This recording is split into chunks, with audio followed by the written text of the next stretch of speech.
Olá pessoal, paz do Senhor Jesus a todos. Nós vamos para mais um vídeo aula do nosso Seminário Teológico do IBBC. Esclarecendo, estou com um esparadrapo aqui, foi um acidentezinho pequeno para já amenizar a curiosidade.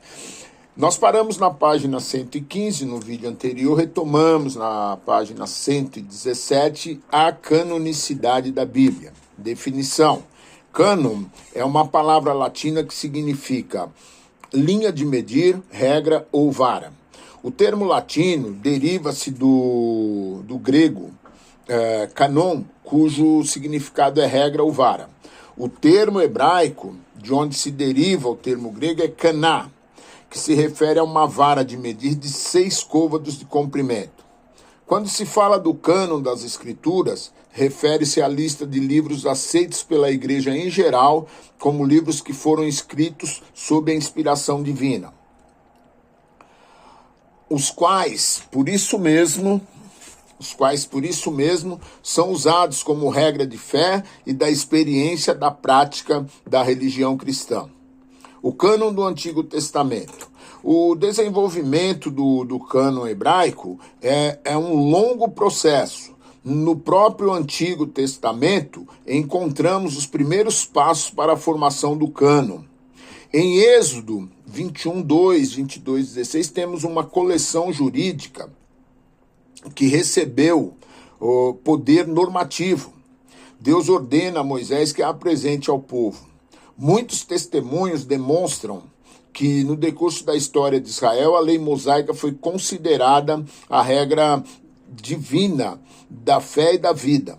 O ponto de partida para a formação do cânon foi a Torá, o Pentateuco. Torá ou Pentateuco são os primeiros 5 livros da Bíblia.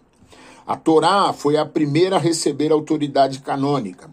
Os próprios autores sagrados não tinham consciência de que os livros que estavam produzindo algum dia seriam parte de uma coleção reverenciada como sagrada e canônica. Isso não significa que não tinham consciência da inspiração divina de suas obras. Algumas características do cânon. O cânon hebraico é dividido em 3 partes: lei, profetas e escritos. A lei foi a primeira a receber autoridade canônica e, em seguida, os profetas anteriores e posteriores. O arranjo dos livros do Antigo Testamento hebraico é diferente, pois se constitui de 24 livros, que são exatamente os mesmos livros do nosso Antigo Testamento. Os 12 profetas menores constituem um só livro e, da mesma forma, são os 2 livros de Samuel, dos Reis, das Crônicas e Esdras, Neemias, que na sua totalidade somam 24 livros. Quanto à divisão, Pentateuco, Gênesis a Deuteronômio. Profetas anteriores, Josué, Juízes, 1º e 2º Samuel, 1º e 2º Reis. Profetas posteriores, Isaías, Jeremias, Ezequiel e profetas menores. Escritos, Salmos, Provérbios, Jó, Rute, Cantares, Eclesiastes, Lamentações, Ester, Daniel, Esdras, Neemias e 1ª e 2ª Crônica. As evidências históricas demonstram que os profetas anteriores, como os posteriores, eram considerados escritos sagrados, pelo menos desde 250 a 175 a.C. Pelo fato de um profeta alguma vez citar outro, torna-se claro que eles atribuíam autoridade aos seus predecessores. No tempo de Esdras, nem todos os livros do Antigo Testamento tinham sido escritos. É provável que uma parte considerável do cânon do Antigo Testamento foi reunida por Esdras e Neemias. O historiador judeu Flávio Joséfo afirmou que no tempo de Artaxerxes, 465 a 425 a.C., havia livros disputados do Antigo Testamento e as pessoas não sabiam onde traçar a linha divisória no tocante à tradição profética autêntica. Lado a lado com os escritos sagrados, diversos outros livros haviam sido escritos. A expressão "disse o Senhor" A expressão disse o Senhor a Moisés aparece mais de 75 vezes somente no livro de Êxodo.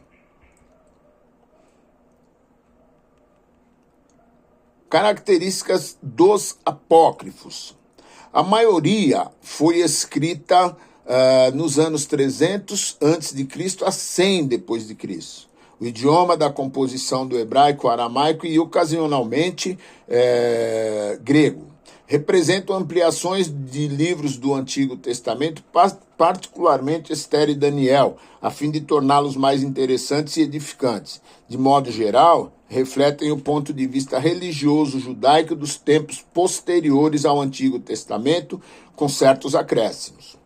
Nós passamos da página 118 para a página 119.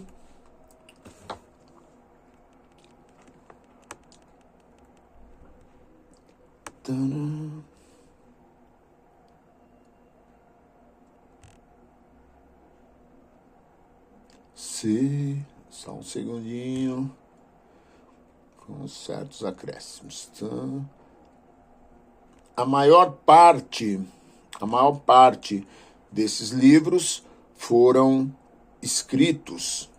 A maior parte desses livros foi escrito no período de perturbação nacional, refletem a inquietação e o espírito insatisfeitos dos judeus que estavam sonhando, sempre sonharam com o Estado independente. O gênero literário dos livros apócrifos, históricos, primeiro de Esdras e primeiro e segundo Macabeus, apocalíptico, o livro de Enoque, a Assunção de Moisés, segundo Baruque, segundo Esdras, romance, Tobias, Judite e o resto de Esther, história de Susana e Bel e o dragão, e a adição espúria ao livro de Daniel. Filosofia, sabedoria de Salomão e o eclesiástico, salmos, oração de Azarias e doutrina, epístola de Jeremias. Características